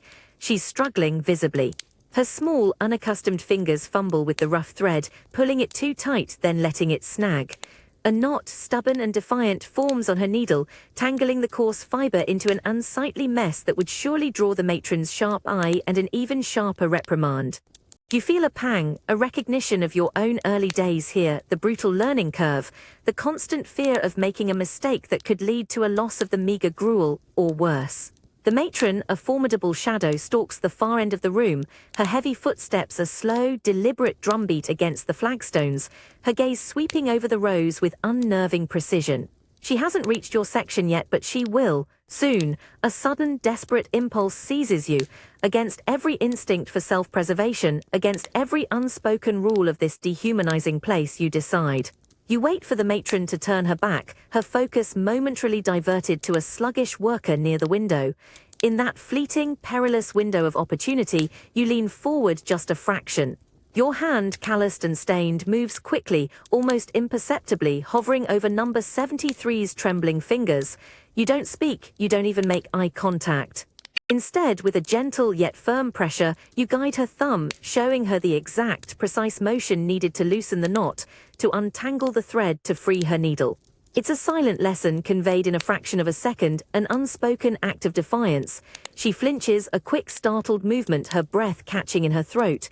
You feel the sudden tension in her hand, the quick flicker of fear that shoots through her at the unexpected contact. Your own heart thuds a frantic rhythm against your ribs, a drum solo of sheer terror. Any supervisor seeing this, any breach of the strict no-contact rule, would mean severe punishment, not just for her but for you. But then, as the knot loosens and the thread becomes pliable again, she looks up. Her eyes, still wide with a residue of fear, now hold something else, something profound. A raw, unadulterated gratitude, a flicker of pure, unbidden relief that cuts through the stale air and the pervasive despair. It's a fleeting spark of connection, a silent thank you that requires no words, no elaborate gestures, only that shared moment of understanding. You pull your hand back as swiftly as you offered it, resuming your own work with a renewed, frantic energy, your head bowed low, your gaze fixed firmly on your own stitches. You don't dare to look at her again, not for a long time. The matron's heavy footsteps draw closer, then pass by your table without pause, without a glance. The immediate danger has passed for now, but the echo of that shared, forbidden act lingers. It's a strange, almost intoxicating sensation, this mixture of adrenaline and something akin to quiet pride. The risk was immense, the potential punishment severe, yet the reward, that single, fleeting look of desperate gratitude, feels disproportionately vast. In a world that systematically strips away every last shred of your humanity, where kindness is a dangerous vulnerability and connection a punishable offense, this small, silent act becomes a monumental assertion. The persistent, rhythmic scrape of your needle against the coarse, grey linen fills the sewing room, a sound so deeply ingrained in your days here that it has become an extension of your own weary breath. The air, perpetually heavy with the scent of cheap fabric, damp and dust, clings to the back of your throat, an almost physical presence. Your fingers, raw and pricked from endless hours of monotonous toil, move with an automatic, resigned rhythm, each stitch indistinguishable from the last, each moment melting into the next in a blur of mind-numbing repetition. Around you, the low, ceaseless hum of hundreds of other women, bent over identical tasks, forms a suffocating drone, a living testament to the workhouse's relentless, unforgiving demand for subservient labor. Suddenly, a sound, utterly alien and profoundly jarring, slices through the dull din. A sharp, resonant rap-rap-rap that echoes not from within the workhouse's familiar, echoing corridors, but from a heavy external door. It originates from somewhere in the administrative block, far beyond your immediate world of grey fabric and aching hands. It's a sound formal, deliberate, imbued with an authority that speaks of the outside world, entirely out of place within these rigidly ordered walls. It isn't the jarring clang of the morning bell, nor the insistent thud of the matron's heavy boots. It's something new, something unsettling. Every head, which moments before had been bowed in tireless, unthinking submission, snaps up, a ripple of startled awareness passing through the rows like an invisible current. Needles pause mid-stitch, hands freeze, and the monotonous hum of labor abruptly dies, replaced by a sudden, profound silence. It's a quiet heavy with unspoken questions, with a palpable collective tension. You feel an immediate prickle of cold fear, a nervous flutter deep in your chest, a knock from the outside world. It's a rare occurrence, always fraught with unknown implications, an uninvited disruption to the tightly controlled ecosystem of despair. Is it more unfortunates destined to be flung into this pit of forced labor, or is it something else, something far more unsettling, something that threatens the very fabric of the workhouse's carefully constructed order? The matron who had been patrolling your section with her usual grim, unblinking efficiency stops dead in her tracks near the main entrance to your workroom. Her formidable figure is momentarily silhouetted against the weak, filtered light from the corridor, her head snapping towards the direction of the sound. You see her brow furrow, a flicker of irritation, then a deeper, more unsettling suspicion darkening her already stern features. Her usual air of unquestionable authority seems, for a fleeting second, almost brittle, as if this external intrusion, this unforeseen variable, threatens the meticulous, controlled order of her domain. She exchanges a quick, sharp glance with a junior supervisor, a silent, urgent command passing between them.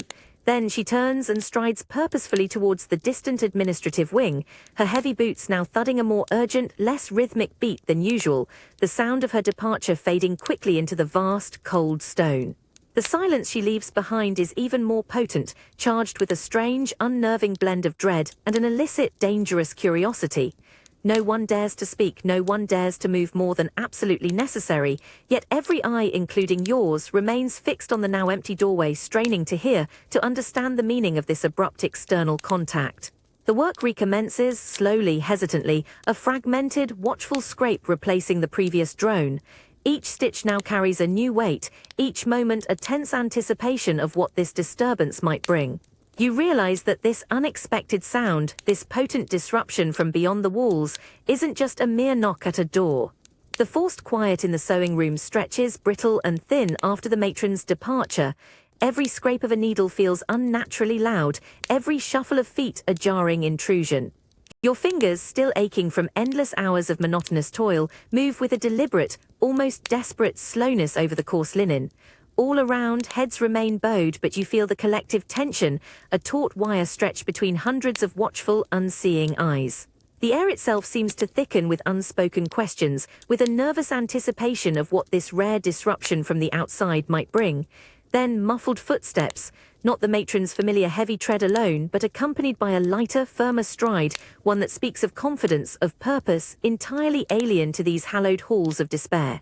The sounds draw closer, echoing in the stone corridor, growing more distinct, more imposing with every second. You feel your heart begin a frantic, shallow rhythm against your ribs, a drumbeat of pure, unadulterated dread. The door to the workroom finally opens.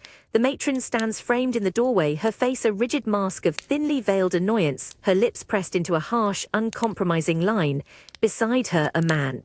He is a striking figure, impossibly tall, his dark, expensive-looking overcoat a stark, defiant splash of prosperity against the drab, grey backdrop of the workhouse.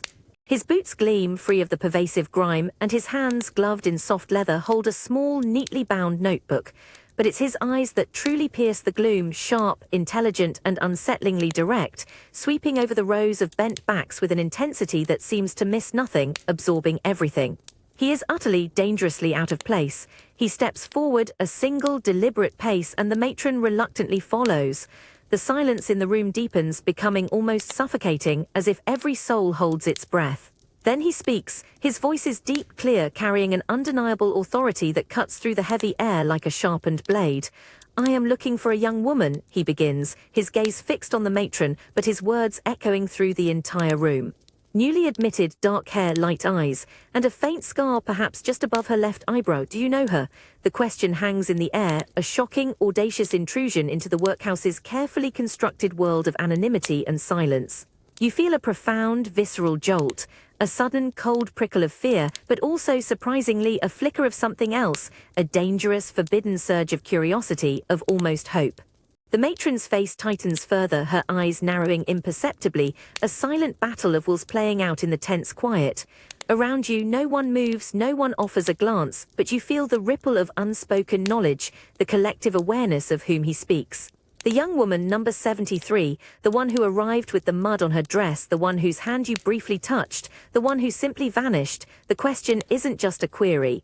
It's a profound, dangerous challenge to the workhouse's absolute control, a deliberate piercing of its impenetrable veil of enforced oblivion. It forces a momentary, startling crack in the oppressive silence, a reminder that outside some still remember, some still look, some still dare to care. And you wonder, with a desperate, silent ache, what possible answer could be given in a place where inconvenient truths are routinely erased, and where a missing soul is an unspoken crime. The pervasive stench of stale carbolic and damp stone, so familiar it has become a part of your very breath, seems to carry a new, subtle undertone today, a faint, dry scent of old paper and an almost metallic tang of raw anxiety. You're on scrubbing duty, your hands immersed in a bucket of cold, grey water, the coarse scrubbing brush rasping a monotonous rhythm against the grimy flagstones of the corridor that leads towards the administrative offices. The usual drone of the workhouse is strangely muted, a heavy, watchful quiet hanging in the air, a potent echo of the investigator's unsettling presence. Every inmate moves with a deliberate, almost exaggerated slowness, eyes downcast, yet a palpable current of tension ripples through the rows, each soul subtly attuned to the unseen drama unfolding behind the heavy, polished oak door of the master's office. You hear muffled voices, a low, controlled baritone distinct from the master's usual booming pronouncements, punctuated by his own shorter, sharper replies. Then, for a fleeting moment, a junior clerk, his face pale and etched with nerves, pulls open the heavy door, presumably to admit the matron who has just hurried past your scrubbing station, her usual rigid composure frayed around the edges. In that brief, tantalizing gap, you catch a glimpse, the master's office. It's a room usually shrouded in forbidding mystery, a symbol of absolute, unquestionable power, but now it feels different. The investigator is there, just as imposing as before in his dark overcoat, standing by a large, heavy oak desk. His gloved hand rests almost casually on a vast, leather-bound ledger, its pages open. You see the glint of his spectacles as his head is bent over the meticulous rows of cramped, spidery ink. The ledger itself looks ancient, a formidable tome, its cream pages yellowed with age, filled with an endless, precise accounting of names, dates, and no doubt the countless mundane details of lives reduced to entries. The matron, her face a rigid mask, stands opposite him, her hands clasped tightly before her, her knuckles white. Even from your distant vantage point, you can discern a faint sheen of sweat on the master's usually imperious brow, a subtle tremor in the hand he rests on the desk, a quiet betrayal of his inner disquiet. He glances furtively at the matron, a desperate, unspoken plea passing between them, before his gaze snaps back to the relentless scrutiny of the investigator. The air thickens with an unspoken narrative. The investigator's movements are slow, methodical, his finger tracing lines of faded ink with an unnerving precision.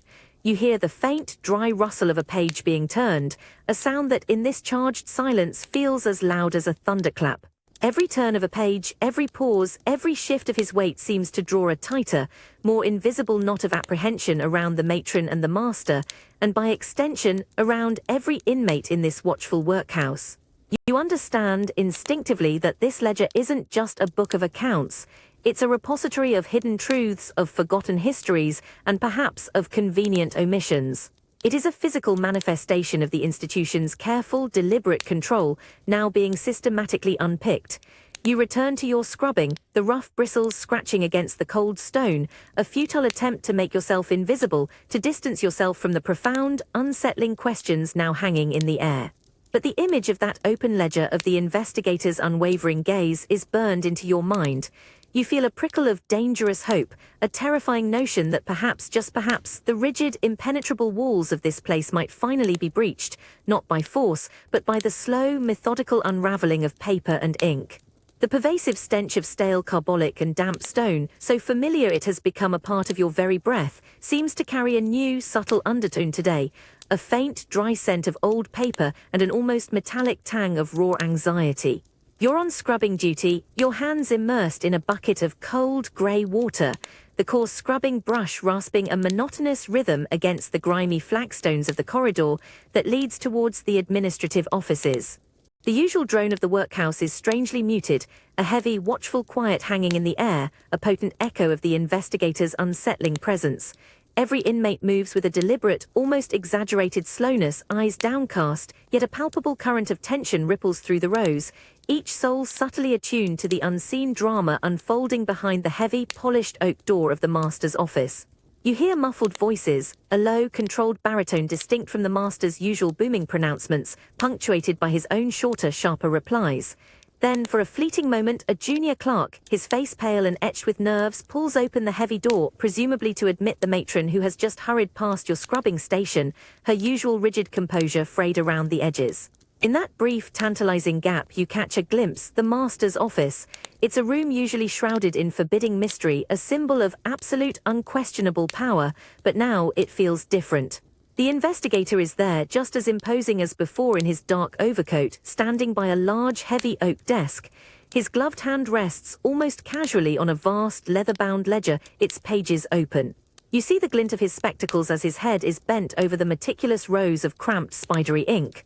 The ledger itself looks ancient, a formidable tome, its cream pages yellowed with age, filled with an endless, precise accounting of names, dates, and no doubt the countless mundane details of lives reduced to entries. The matron, her face a rigid mask, stands opposite him, her hands clasped tightly before her, her knuckles white. Even from your distant vantage point, you can discern a faint sheen of sweat on the master's usually imperious brow, a subtle tremor in the hand he rests on the desk, a quiet betrayal of his inner disquiet. He glances furtively at the matron, a desperate, unspoken plea passing between them, before his gaze snaps back to the relentless scrutiny of the investigator. The air thickens with an unspoken narrative. The investigator's movements are slow, methodical, his finger tracing lines of faded ink with an unnerving precision. You hear the faint, dry rustle of a page being turned, a sound that in this charged silence feels as loud as a thunderclap. Every turn of a page, every pause, every shift of his weight seems to draw a tighter, more invisible knot of apprehension around the matron and the master, and by extension, around every inmate in this watchful workhouse. You understand instinctively that this ledger isn't just a book of accounts, it's a repository of hidden truths, of forgotten histories, and perhaps of convenient omissions. It is a physical manifestation of the institution's careful, deliberate control, now being systematically unpicked. You return to your scrubbing, the rough bristles scratching against the cold stone, a futile attempt to make yourself invisible, to distance yourself from the profound, unsettling questions now hanging in the air. But the image of that open ledger of the investigator's unwavering gaze is burned into your mind. You feel a prickle of dangerous hope, a terrifying notion that perhaps, just perhaps, the rigid, impenetrable walls of this place might finally be breached, not by force, but by the slow, methodical unraveling of paper and ink. The rough, unfinished wood of the pauper's coffin digs painfully into your shoulder, the sharp edge of a cheap pine board pressing into already aching muscles. It's shockingly light, this coffin, a disturbing lightness that speaks of a body diminished by want, barely more than a whisper of a person, now reduced to this final, meager vessel. The faint, resinous scent of raw pine, still fresh from the saw, mixes unpleasantly with the pervasive damp of the cold, muddy earth clinging to your worn boots as you shuffle forward. You are one of four pressed into this last, grim duty, an unwilling pallbearer for a life utterly unmourned, another forgotten soul passed from the workhouse registers. The procession is meagre, almost insulting in its brevity and starkness. No flickering candles, no comforting hymns, no sorrowful family. Just the soft, unsettling crunch of gravel underfoot, punctuated by the muted, rhythmic grunts of your fellow inmates as they too bear their part of the awkward, unwieldy weight. The wood shifts, threatening to slip, and you tighten your grip, knuckles white against the splintery surface. You exchange no glances with the others, no words pass between you. The shared burden is a silent, grim understanding. A solitary, grim-faced official walks ahead, his back ramrod straight, his gaze fixed on the bruised, grey horizon, seemingly impatient for this final, ignoble task to be swiftly completed. The air is bitterly cold, seeping through the threadbare wool of your uniform, making your breath plume in front of you like a fragile, vanishing ghost. You shiver, but it's more than just the piercing cold. It's the chilling emptiness of the moment, the profound lack of ceremony for a fellow human. You reach the edge of the potter's field, a bleak, desolate patch of ground where the earth is churned and barren. A freshly dug trench, crude and shallow, yawns before you, its raw dark more a stark contrast to the pale sky. There's no headstone, no marker, no promise of remembrance, just bare, unforgiving earth, ready to swallow yet another forgotten name. As you slowly, carefully lower the coffin into the waiting pit, its flimsy construction groaning faintly, you catch a glimpse of the rough, unvarnished edges of the wood, the visible nails that hold it together. It feels disrespectful, a final, cold indignity after a life of constant struggle, to be reduced to this even in death, to be just another number lowered into anonymous soil without even the dignity of a proper farewell, without a single tear to mark your passing. You release your grip, the coffin settling with a soft, hollow thud at the bottom of the trench, a sound that echoes the quiet, lonely end of a life lived and then meticulously erased. The air is still, save for the bitter wind that whistles past your ears, carrying with it the faint, metallic scent of damp soil. The official gestures curtly to a labourer, who immediately begins to shovel earth into the pit, the falling dirt a dry, rattling drumbeat of finality. You watch the dark soil cascade over the cheap wood, obscuring it quickly, completely. In moments, the coffin is gone, swallowed by the earth, leaving no trace, no sign that anyone was ever there. And you realize, with a chilling certainty that settles deep in your heart, that in this place, the workhouse, even death offers no true escape from anonymity, only a final, cold silence that seeks to erase every last whisper of who you once were. You are forced to bear witness to this ultimate indignity, this utter lack of meaning, and a stark question forms in your mind. When your own time comes, will your end be just as silently, just as completely swallowed by the indifferent earth? And how, you wonder, can one truly live when even death offers no proper memory? The dull, incessant thud of earth striking cheap pine wood reverberates not just through the cold air, but deep within your chest, a chilling, rhythmic drumbeat of finality. You feel the grit of the soil clinging to your worn boots, the biting cold seeping up from the freshly disturbed ground, and the bitter wind, a relentless phantom whipping strands of hair across your face. The pauper's field, this desolate patch of churned mud and forgotten despair, now holds another secret, another life reduced to anonymous dust. The crude, shallow trench where you just laid the coffin yawns no more. It is now a flattened, indistinct mound barely rising above the surrounding bleakness, marked by nothing but the indifferent sweep of the elements. You stand there, one of the few unwilling witnesses, your breath pluming in front of you, a fragile, vanishing testament to your own brief existence. The solitary official, a grim-faced figure of bureaucratic indifference, turns on his heel, his heavy boots making quick, decisive prints in the soft earth as he strides back towards the formidable stone walls of the workhouse, his duty done, his ledger entry complete. He spares not a single backward glance for the newly disturbed soil, for the life it now silently holds. The labourers, their faces as expressionless as the cold earth they move, follow, their shovels clanging faintly as they are gathered, leaving you alone with the profound, unsettling silence. The silence is vast, unbroken save for the mournful whisper of the wind across the barren field. And in that suffocating quiet, the true horror of what you've just witnessed settles over you, cold and heavy as a shroud. This isn't just someone else's end, it's a chilling premonition of your own. You look at the indistinguishable mound, then at the endless uniform expanse of similar, unmarked graves stretching out around you, each one a silent scream of forgotten identity. No name, no dates, no small carved memento, just an anonymous swell of earth, indistinguishable from hundreds of others. It's as if the person within never truly existed, never had a name that resonated with love or fear, never left a single mark on the world beyond the fleeting echo of their last, desperate breath. You press your tar-stained fingers against your own chest, feeling the frantic, shallow beat of your heart, a stubborn, insistent pulse in the face of such utter erasure. You try to conjure the image of the young woman, number 73, the new arrival with the bright, terrified eyes, the one whose hand you briefly touched. You wonder, with a desperate, chilling ache, if her resting place will be just as anonymous, just as devoid of any loving farewell.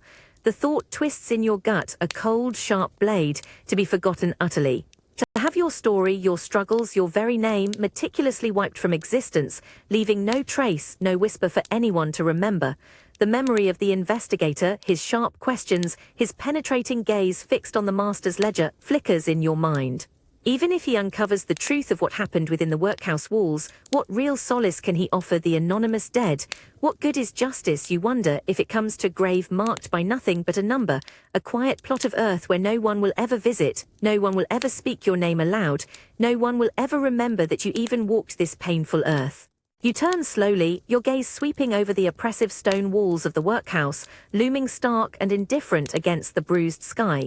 It is a place that doesn't just strip you of your possessions, your dignity, your very name while you live. It extends its cruel reach even into the quiet sanctity of death, ensuring that your memory, your essence, all that made you asterisk you, is also methodically, brutally erased. The ultimate punishment, you realize, isn't just the endless labor or the gnawing hunger. The heavy, iron-bound gate groans open with a protesting shriek, a sound that for months has only ever signaled more misery arriving or another forgotten soul departing, but this time it's for you. A sharp, unseen gust of wind whips through the narrow archway, carrying with it a symphony of smells utterly alien to the stale, carbolic-laden air of the workhouse. You taste it almost. A complex medley of damp earth, distant coal smoke, the faint metallic tang of horse manure, and something sharp and acrid you vaguely remember as the scent of a busy street. It's an overwhelming assault on senses long dulled by uniformity, a potent, almost dizzying cocktail of the outside world. You take your first tentative step onto the uneven cobblestones beyond the gate. The ground feels strangely yielding, subtly uneven beneath your worn, thin boots, not the harsh, ungiving flagstones of the corridors. The light, too, is a shock. After months of weak, filtered gloom, the open sky above is a vast, bruised expanse of grey, yet it feels impossibly bright, painfully so, making your eyes water and squint. You blink disoriented as the sheer, unbridled chaos of the street hits you. No more enforced silence. A cacophony of sound assaults your ears. The ceaseless clatter of hooves on stone, the rumble of carriage wheels, the shrill cries of street vendors, a distant, bellowing shout from a carter, the incessant, churning hum of London life.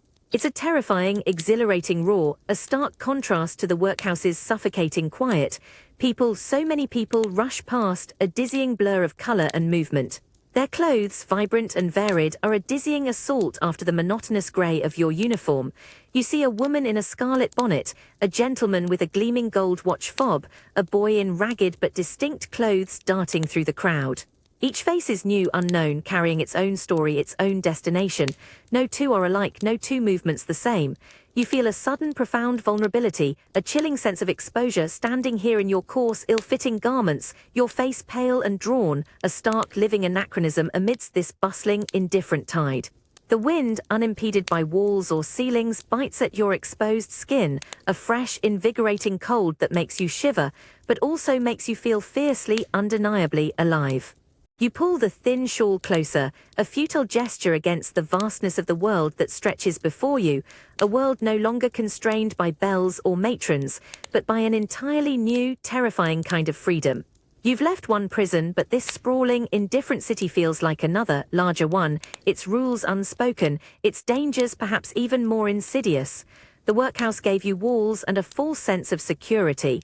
The city offers boundless possibilities and with them boundless peril. You stand on the threshold, a ghost amongst the living, and you realize that merely surviving the inside has done little to prepare you for the crushing, exhilarating, overwhelming reality of the outside. The true fight, you sense, has only just begun. The heavy, iron-bound gate groans open with a protesting shriek, a sound that for months has only ever signaled misery or departure. But this time it's for you. You take your first tentative step onto the uneven cobblestones beyond the gate. The ground feels strangely yielding, subtly uneven beneath your worn, thin boots, not the harsh, ungiving flagstones of the corridors. The open sky above is a vast, bruised expanse of grey, yet it feels impossibly bright, painfully so, making your eyes water and squint against the unaccustomed light. The sheer, unbridled chaos of the street assaults your ears. The ceaseless clatter of horses' hooves on slick cobblestones, the insistent rumble of carriage wheels, the shrill, overlapping cries of street vendors hawking their wares, fresh mussels. All hot, a distant, bellowing shout from a carter, the incessant, churning hum of 1,000 individual lives. It's a terrifying cacophony, and your ears, accustomed to the stifled whispers and rhythmic drudgery of the workhouse, ache. You instinctively flinch, hunching your shoulders as if bracing for an unseen blow, the ingrained habits of subservience clinging to you like a second skin. Every shadow, every sudden movement at the periphery of your vision sends a fresh jolt of primal fear through your body. A gentleman in a dark, unfamiliar overcoat strides purposefully towards you. You instinctively avert your eyes, dropping your head, preparing to become invisible, just as you learned to do under the matron's ever-watchful gaze. Your heart thuds a frantic, shallow rhythm against your ribs, even as he passes by without a glance, oblivious to your trembling presence. The smells are a similar torment. The invigorating cold air, though a welcome change, carries with it an intoxicating medley of damp earth, distant coal smoke, the sharp metallic tang of horse manure, and something fleetingly sweet, perhaps a forgotten flower from a nearby market stall, or the tantalizing aroma of freshly baked bread. It's a sensory overload, but beneath it all an insidious, unwelcome phantom scent persists, the medicinal tang of carbolic soap, clinging to your own threadbare clothes, a constant, unwanted reminder of the sterile, oppressive environment you've just escaped. It's in your nostrils, on your tongue, an ever-present ghost that no amount of fresh air seems able to banish. Your stomach, a hollow, insistent cavity, begins its familiar rumble. It's not just hunger, a purely physical craving. It's the echoing memory of the thin gruel, the tasteless bread, the constant, gnawing emptiness that was your daily portion. You find your gaze unconsciously sweeping the bustling street for discarded scraps, for anything that might offer a moment's temporary relief, even as your mind screams at the indignity of it. The ingrained fear of starvation, of scarcity, is a powerful, insidious master, dictating your every instinct. You clench your hands, still rough and scarred, feeling the imaginary weight of the oakum ropes, the phantom prickle of the sewing needle. Your muscles ache, not from any immediate exertion, but from the remembered strain, the ghost of tireless, pointless labor that seems to cling to every fiber of your being. You walk on, one hesitant step after another, trying to navigate the bustling pavement, the sheer press of humanity a dizzying, intimidating force. Each person seems to move with a purpose, a destination, a certainty that you utterly lack. You see a small group of children, their faces bright with laughter, chasing a rolling hoop down a side alley. The sound is like a sharp, poignant blow, a vivid, painful memory of the child's laughter you once heard from within the workhouse walls, now real, vibrant, and utterly out of reach. It brings with it a crushing wave of sorrow for the innocence you, and so many others, were denied.